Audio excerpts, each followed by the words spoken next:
పెద్ద గురువు గారు పంపన అప్పారావు గారి మనవడు పంపన సింహాద్రి గారి కోల సంబరం టీం తాళ్లపురం గ్రామం రామచంద్రాపురం మండలం. వీళ్లతో గనక మీరు కోల సంబరం చెప్పించుకోవాలనుకుంటే 9652906011 లేదా 9182263777 నెంబర్లకు కాల్ చేసి మీరు ప్రోగ్రాం బుక్ చేసుకోవచ్చు. వెంకటేశ్వర స్వామి చంద్రగిరి తాలూకా చిత్తూరు జిల్లా. 7 జిల్లాల దాటిక ఉంది. 8వ జిల్లా చిత్తూరు జిల్లా. గణేశనామము దిగువ తిరుపతి కాపరా స్థలము కలియుగమందు వెంకటేశ్వర స్వామి ఇంటి పేరు నుండి వారండి నామము శ్రీరాము గోత్రము శ్రీగోత్రము తల్లి పేరుమదేవి తండ్రి తిమ్మరాజు తల్లికి వేడుగురు జన్మలైన పేరుమదేవి తండ్రి తిమ్మరాజు తల్లికి ఏడుగురు జన్మలైనారు. తల్లి గారి పేరు పేరుమదేవి గారు, తండ్రి గారి పేరు తిమ్మరాజు గారు. తల్లి తండ్రి పట్టి కాపురం చేయగా ఒకే తల్లికి 7 అబ్బాయిలు జన్మించామండి. తల్లికే 7 అబ్బాయిలే వరుసగా జన్మించాము. 7 పేరులు ఏది పాడాలి, సభా పురుషులు ఆలకించాలి. ఆలకించాలంటవా మెట్ల మీద ఆయన బాగా ఆలకించున్నాడు. ఆయన అమ్ముకున్నాడండి ఆయన లెక్కొట్టమ్మా బాబు పడిపోతాడు. చూడండి 7 పేర్లు ఇంటి పాడాలి, సభా పురుషులు ఆలకించాలి. ఏ దిశలో ఎవరెవరు ఉన్నారు అందరి పేర్లు చెప్పాలండి. ఆయన తెలుసూరు గర్భానిరా ఆయన మరి ఎవరు జనబాలు ఆయన రాజు జన్మించినాడు. దిగువద్రపతిలోన పేట కాలేసా పడుకునిరా నాయన గోవింద మహారాజు నాయన గోవింద మహారాజు అవుతేనాయన రాజమందరాలు చదువుతున్నారమ్మా. కాలగడ లక్ష్మి కాలు పడదమ్మా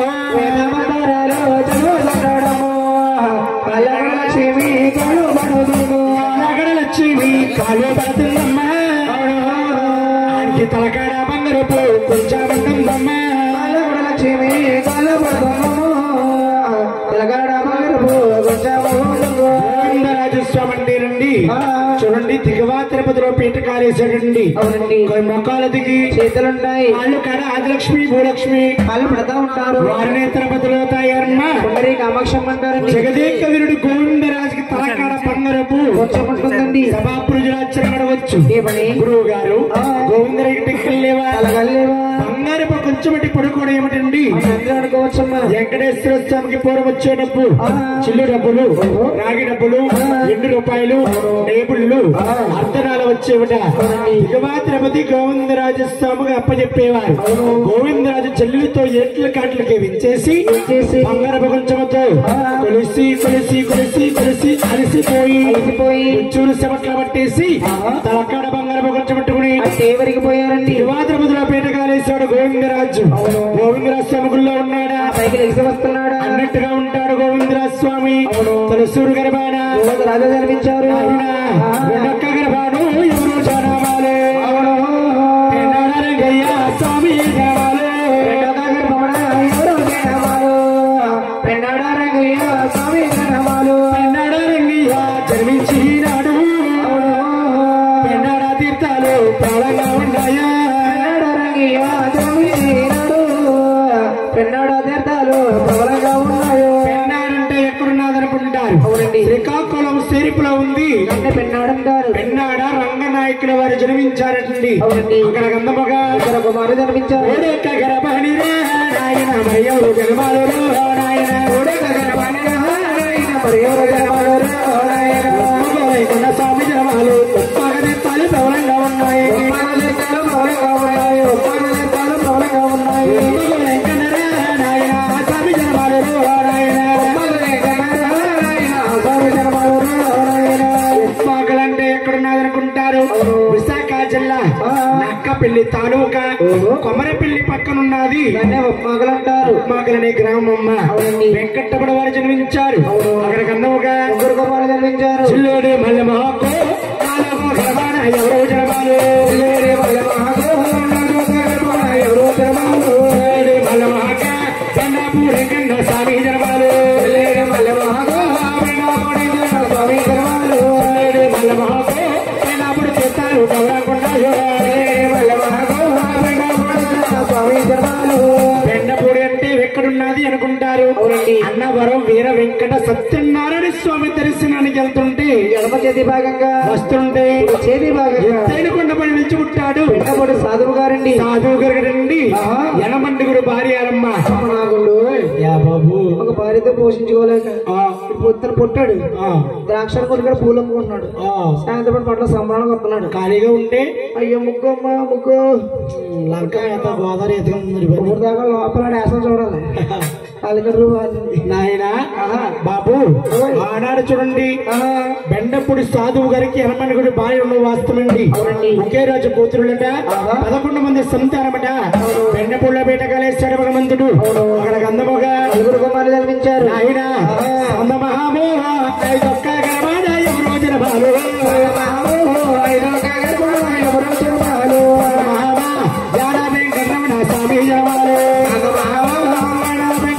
స్వామి జనమాలు ఉన్నాయో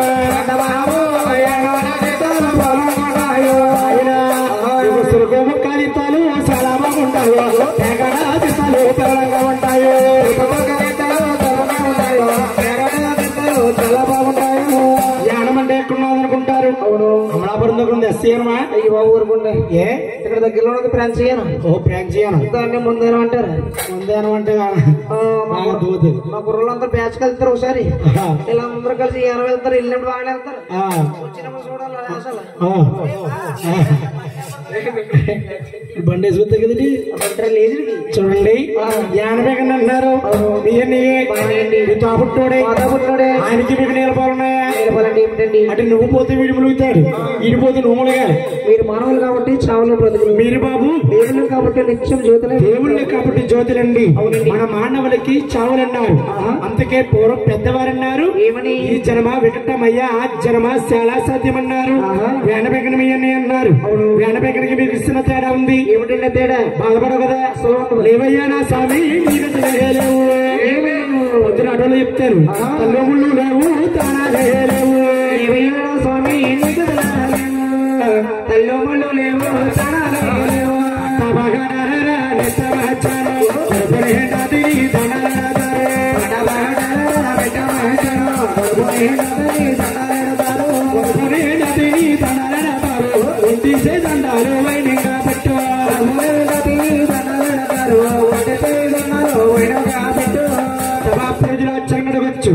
కన్నాదులకి వేడుకలు పుట్టారు. 6 తల్లు ముళ్ళు తాన జపాలున్నాయి. 5వ వాడు ప్రాంచి యానపెంకనకి లేకపోవడం ఏమిటండి? యానపెంకన పుట్టిన జాతక బలం ఏమిటంటే కన్నాదులకి వేడుకల పాల పుట్టగానే సంతోషపడిపోయింది. కార్తీ శుద్ధ ఏకాదశి నాడు 7 గంటకు కలిసి పెట్టిందండి. ఎడిపోయిందా?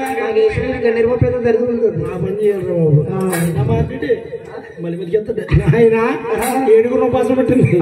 గ్రనాథములు కూర్చున్నారు. వేణ పెంకనమ్మ తల్లిగారు నోమును వస్తుంటే కుమారి పూజ నమస్కారంలో ఉన్నారు. అన్నాదులు అబ్బాయిలకు 4 ప్రసాదం పెట్టేది. ఆ రోజున నోమును వస్తుందేమో 1 గంట దాటి 2 గంటల సేరిపోయిపోయింది టైం. యాన పెంకన కాకలేసేస్తుంది. ఏమి నోములు ఏం పూజలు ఎప్పుడు భోజనం చేస్తేనే దేవుడు. భోజనం చేయకుండా దేవుడు ఎక్కడ ఉన్నాడు? ఉంటే 4 గంటలు ఉంటారు. అడుగడుగు వంటింట్లోకి వెళ్ళి మీద ప్రసాదం సృష్టిగా భోజనం చేయడం కన్నా తల్లి కల్లారా చూసింది. 5వ వాడ నా గర్భవాసాన్ని పుట్టి నా గర్భవాసాన్ని పుట్టి ఇటువంటి తప్పుడు పన్ను చేసావు కాబట్టి ఆ కులములో కాని అది గోత్రములో కాని కొండా దగ్గర వాడవు కాదు. చీమూర్కుడా అని ప్రాంతీ దేశము పెంపించేసింది. ఎవరనుకుంటారు? పల్లీలు దేవుడవు పయా బహోసాయ మట్టిలు దేవుడవు తొడ దేవుడవయ్యా. పల్లీలు దేవుడవు పయా బహోసాయ వడ్డీలో దేవుడవు తొడ దేవుడు. ఆట ఆడుకున్న వారి 4 భాషలుగా వివరిస్తారండి. అవునండి. పల్లీలు అంటారు, వడ్డీలు అంటారు, మరకలు అంటారు. అగ్ని కూడా క్షేత్రియులని 4 జాతులకి పిలుస్తారు. అంటే రాజులకి జంజాలుంటాయి, వారికి జంజాలుంటాయి. పల్లీలందరూ కూడా 4, 5 స్థలములో ఏట్లకి వెళ్తా ఉంటారు. అవునండి. యాన పెంకన గుడి పక్కన జాటకెళ్ళాలి. వాళ్ళ భుజాన్ని వేసుకుని ఒంటి చేదనము వైనంగా పెడతారండి. ఆనాడు కన్నాదలు పెట్టింది నిష్ణాపనము. 5వ వాడ యాన పెంకన్న మీకు 2 చేతులు జోడించి దండం పెట్టినట్టు వారికి మోక్షము లేదు. పాసముఖంతో అయినా సరే సృష్టిగా భోజనం చేసి వంటి చేదనం పెట్టాలి. అందుకే కుమారా సగము నోము అర్ధ పూజ. అత్తగారికి మా అంగారు ఏమో వెనకాడుతున్నాం. అత్తగారు చేసాం కాబట్టి ఆట కొని ఇచ్చింది. మా అంగారు పూజ చేస్తే మా అంగారు చేస్తే యానం దగ్గరే కదా తీసుకెళ్ళి మొత్తం అర్పిస్తున్నాడు. నాయన చోటుడు బాబు నాయన ఏ కన్నా తల్లి చూడండి, కన్నా కూతురుకి కానీ కన్నా కొడుకు కానీ శ్రాపణాకరంగా పెట్టకూడదు. దాటకుండా తగులుతుంది. అక్కడికి అందముగా 5 రూపాయలు కనిపించారు. ఆయన ఆరక్క గర్భమున మన వరస తిరిగొచ్చేడు వాడ పిల్లరు గర్భముని వరస తిరిగొచ్చేడు వాడ పిల్లరు వెళ్ళంగన్నో సామీజనమరమ్మ వాడాపిల్లి తీర్థాలు ఉన్నాయి. వాడపిల్లగను స్వామి జనమలమ్మ వాడాపిల్ల తీర్థాలు ఉన్నాయి. వాడపిల్లి అంటే ఎక్కడున్నదనుకుంటారు. అవునండి తెలుసమ్మ ఎవరికన్నా వాడపిల్లి రావులపాలు రాలి ఉబలంక సేరిపులో ఉంది. చిన్నవాడపిల్లండి ఆత్రేయపురం మండలం లల్లవాడపిల్లి అంటారు. ఆ భగవంతుడు ఉండే స్థానం అండి. క్రిస్తారాముల గడ్డ నిధిదానకమయ్యో నీకు ఇసుక దిండుల్లో కొలువు తీరువయ్యా. క్రిస్తారాముడి గడ్డ నిధిదానకమయ్యో ఇసుక దిండుల్లో కొలువు తీరు. అందరూ కూడా వాడపిల్లి అంటున్నాము.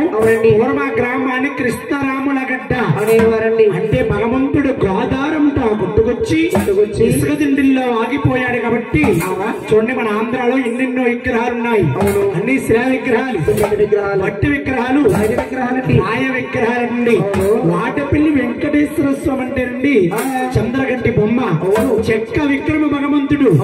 7 శనివారాలు ఏక శనివారాలు శుద్ధిగా పూజ చేసుకుని వెళ్లి 8వ శనివారం ఆగిపోయి 9వ శనివారం వెళ్ళి అర్చన చేయించుకుంటే అనుకున్న కోరికలు తీరుతా ఉన్నాయి. గృహం కట్టాలన్నా, అమ్మాయి పెళ్లి చేయాలన్నా, అబ్బాయికి జాబ్ రావాలన్నా, సంతానము కొరకైనా 7 శనివారాల దర్శనము 7 జన్మల పుణ్యమన్నా ఏనాడు శాస్త్రాల్లో చెప్పబడి ఉంది. చూసినామా అన్న వాడపల్లి వెంకటరమణ తీర్థం చూడాలి. ఎప్పుడు నాయన ఏడాదికి ఒకనాడు ఏకాదశి నాడు మన భద్రాచారామణ వారు కళ్యాణమయ్యినాకు ఏడాదికి ఒకనాడు ఏకాదశి నాడు భద్రాచల రాముల వారి కళ్యాణమయ్యాక ఏడాదికి ఒక్కనాడు ఏకాదశి నాడంటేనమ్మా భద్రాచలము సీతారాముల వారి కళ్యాణం అవ్వక 3వ రోజు వస్తుంది. ఏకాదశి అతి వైభవంగా జరుగుతుంది వాడపల్లి వెంకటేశ్వర స్వామికి. వాడపల్లి వాస వెంకటేశ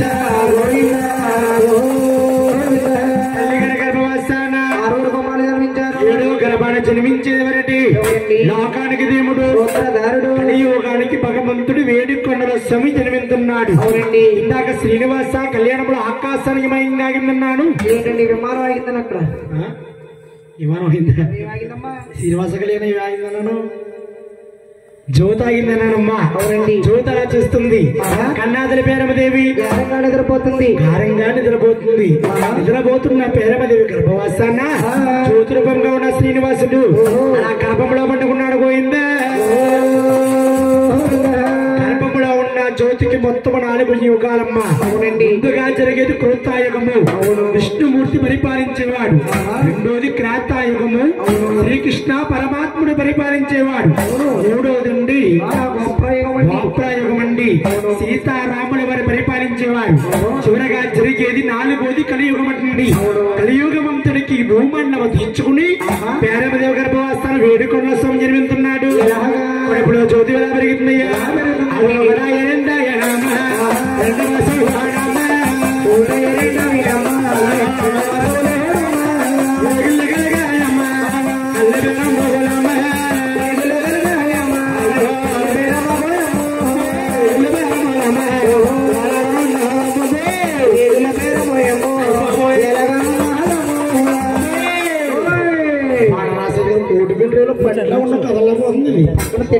మా ఆవిడ పనులు